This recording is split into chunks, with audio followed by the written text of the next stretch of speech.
la jëm ci ñàkku bi muy vaccin bi faaw ñu wax ci ndax it ñu bëri woon nañ ma ne mu waaw bul wax ci vaccin bi c'est sensible. Homme politique lu xew ci réew mi te war a concerner waa réew mi yépp da nga cee war a gëstu càmbar ko waxtaan te ñi ci war a waxtaanal boole kook leneen ak leneen li nga yor boo dajalee loolu yépp da nga war a am position wax ak nit ñi parce que ay nit a ngi lay déglu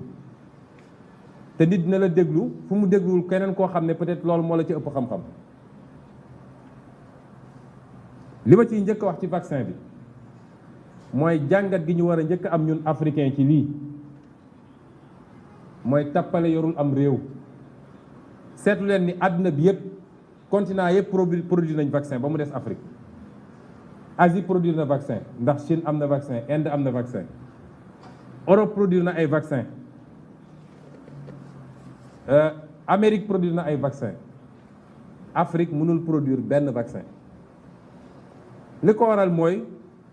fi ñu waroon investir sur le capital humain ñu ngi jël xaalis di ko pasare ci politique, ci jënd ay nit pour ñu voteel la, ci dugal ay nit ci ay cas di leen yóbbu mel ni ku yor sa jur. xaalis bi ñu waroon dugal ci njàng mi pour am ay scientifique yu taxaw gannaaw bu ñu ko amee ñu créer ay cadre pour ñu mën a def recherche fondamentale, recherche développement, xaalis boobu la ñuy pasare moo tax sénégalais il faut ñu yeewu. ñu doon dugg ci kaar yi ñu leen yóbbu Fuuta ak di leen yóbbu Kaffrine nañu xam ni xaalis bi leen waroon faj, xaalis bi leen waroon a jox liggéey seen doom, xaalis bi leen waroon tabaxal ay tali, xaalis boobu rek la ñuy jël di leen dugal di leen yóbbu. perte buy am yéen rek a ci perte, ñoom perte ñu ci dara ndax jugewul seen poche. ngir yàlla na sénégalais yeewu benn yoon, réew caaxaan du ko defar, waaye caaxaan gi du rek caaxaanu homme politique yi, dafa am lenn ci askan wi yu leen topp ci loolu. mooy premier jàngat bi. ñaareel bi mooy il faut ñu accepter débat di am, parce que réew mi dafa am lu fi am loo xam ne man kenn duma ko mën a opposer. mooy su dara amee rek ñu ne ñoom ñii lañu bëgg ñëpp xalaatee, foo jaar ñu ne la ñu joxañ ne la ni nga war a xalaatee, ba pare nag def benn propagande médiatique boo xam ne nit ñi sax dañuy ragal wax, ndax ku wax ñu ne waaw moom de dafa contre lii wala moom de dafa lii. mais demal France, demal Angleterre, demal États-Unis, demal, man chaque jour damay toog taal chaîne yi di seetaan, suba ba ngoon jot ay débat la, médecins yi toog débat, homme politique yi toog débat, ñii ne d'accord na, ñii ne d'accorduma. c'est ça, noonu la société di doxee. te ñu war a nangu it nii Sénégalais yi dañu am ay questions, ñoom ñoo war a génn tontu question yooyu. Sénégalais am nañ sañ-sañ am question ne ah man de ñàkk bi bëgg naa ci xam lii balaa ma ciy dugg, bëgg naa ci xam lii. ñun duñu ay bàyyi ma yoo xam dañ lay takk rek yóbbu la ne la ay wax. li may wax nag li ma ci gën a bëgg a leeral mooy man contre ma vaccin de. bi ñu juddoo ba léegi ñoo ngi vacciné wu te vaccin yooyu amul benn bu ñu ci defaree Sénégal à ma connaissance, wala docteur. donc problème bi du est-ce que contre na vaccin wala contre ko. gëw moo it ni vaccin bi complot la, ndax bu doon complot ñoo ko defar duñ ko xëccoog ñun, parce que xel day loolu lay jëriñ. bu dee ñoom ñu ngi koy xëccoog ñun ba ñun mënuñoo jot ci vaccin bi, ça veut dire que ñoom jàpp nañ ni vaccin bi lu baax la ba tax ñu koy def. kon loolu dama bëgg mu leer balaa, parce que sénégalais da ngay génn fi rek waaw moom nee na déedéet, damay wax lu leer. contre ñu principe bu vaccin. àdduna dafa dox, nu muy doxee dafa gaaw, science dafa dox, médecine bi 20 ans 25 ans 30 ans ci gannaaw ku la waxoon opération éveillé nga ne xanaa ci wérul, waaye tey ñu ngi koy def. kon vaccin it bu dee ñu ngi ko doon defar ci 15 ans 20 ans, science mun na dox ba ñu defar ko ci anam bu gën a gàtt. waaye buñ ko génnee nag kenn ku ne balaa nga koy ñàkku am nga sañ-sañu laaj yi nga xam ne lu lënt la ci sa bopp, am nga sañ-sañu laaj. ñoom lii seen responsabilité mooy ñu tontu sénégalais ci laaj yooyu, dalal xelu sénégalais, waaye kenn amul sañ-sañu laaj. ñëpp nañu dem rek vacciné wu. man nag bi ma ci tollee dama laaj samay laaj liggéey ak docteurs yi infectiologue yi keneen ak keneen bokk na ci laaj yi ma laaj mooy est-ce que mën nañ ma wax ñàq bi ku ko ñàqu ñaata weer la lay couvrir parce que su dee décideur politique nga boo waree engager sa peuple ci dara war nga xam ni lii à court moyen et long terme lan la ba léegi aw ma tontu ci laaj boobu laaj naa docteur yu bëri ñi ci gën a kii daal nee nañu ñoom li ñu jàpp ci li ñu liir mais du lu catégorie mooy mën na nekk entre 3 mois et 6 mois ñetti weer ak juróom-benni weer soo déggee loolu mooy ku vacciné wu tey toogaat weer wala ñaari weer jël sa deuxième dose li ma jàpp mooy buñ ci tegee juróom-benni weer wala lu ci tegu tuuti war ngaa dem ñaquwaat kon nañu xam ni cycle bu ubbeeku la peut-être loolu tax Pfizer dugal autorisation pour 3e dose te démb si guddi laay seetaan journal gis ni Israël autorisé nañu pour ñu joxe 3e dose kon laaj yooyu am nañ sañ-sañu laaj ko parce que dañu war a xam li ñuy dugg lu mu doon ak fu mu ñu jëme ñaareel bi mooy vaccin bi ku ko ñàkku ndax mën nga jëlaat virus bi léegi tontu bi ñun ñëpp am nañ ko nit dina ñàkku ñaar virus bi ñëwaat dugg ko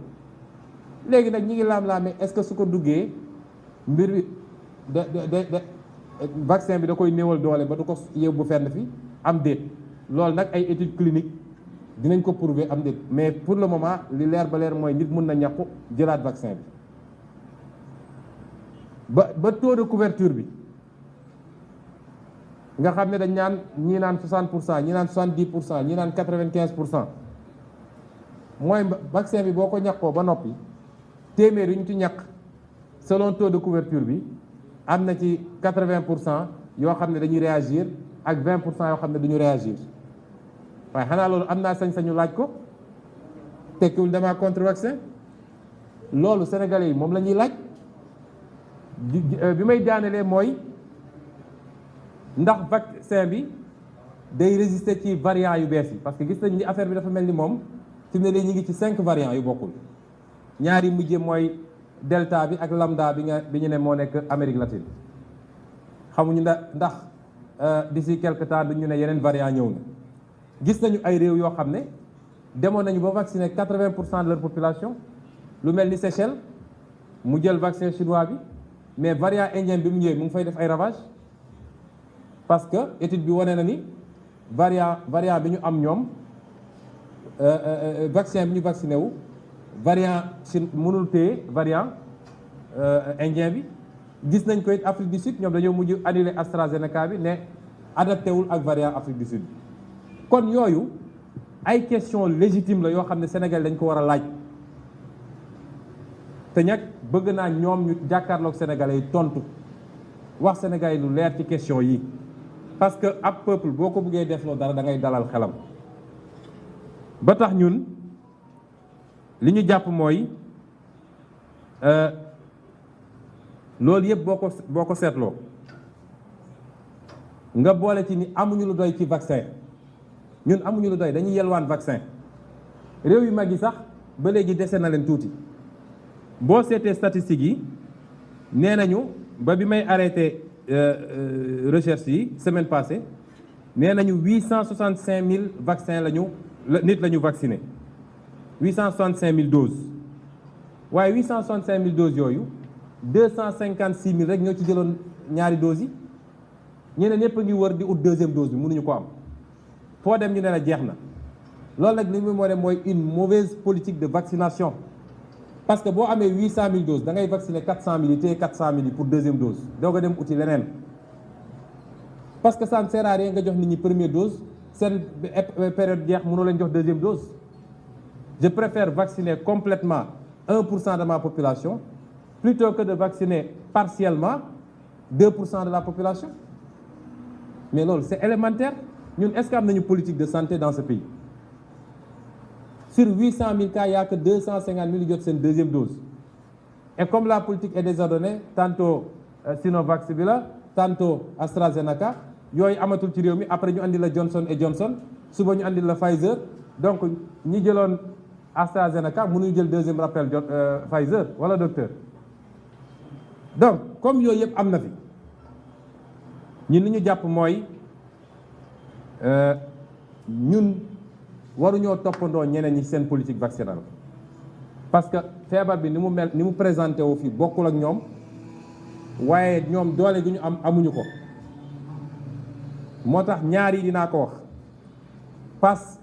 que waruñoo forcer nit ñi vaccin bi waruñu forcer benn sénégalais vaccin bi nit ñi forcer vaccin bi nag ñaari anam la mun nañ ko forcer indirectement mooy li ñuy wax passe sanitaire mooy dañ naan ku mu neex nga vacciné wu ku mu neex du vacciné wu waaye ku vacciné wul dootoo dugg ci car ku vacciné wul dootoo dugg ci restaurant ku vacciné wul dootoo dugg ci bureau administration ku vacciné wul dootoo dugg ci jàkka xam nga loolu mooy forcé di nga vacciné wu. ñaareel bi mooy ñu ne nag léegi c'est obligatoire ku vacciné wul sax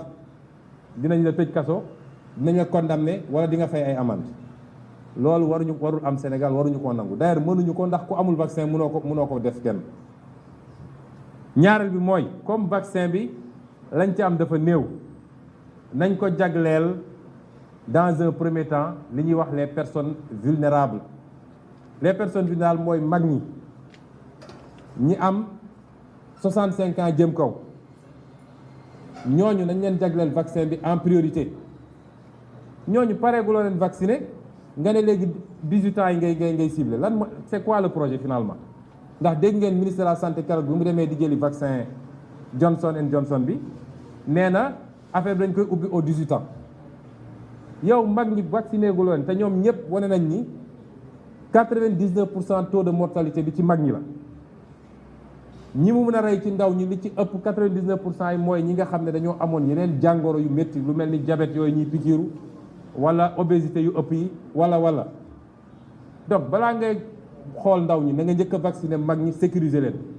parce que xale yi ils sont immunisés à 99% wala plus loolu xel war na ko mën a nangu.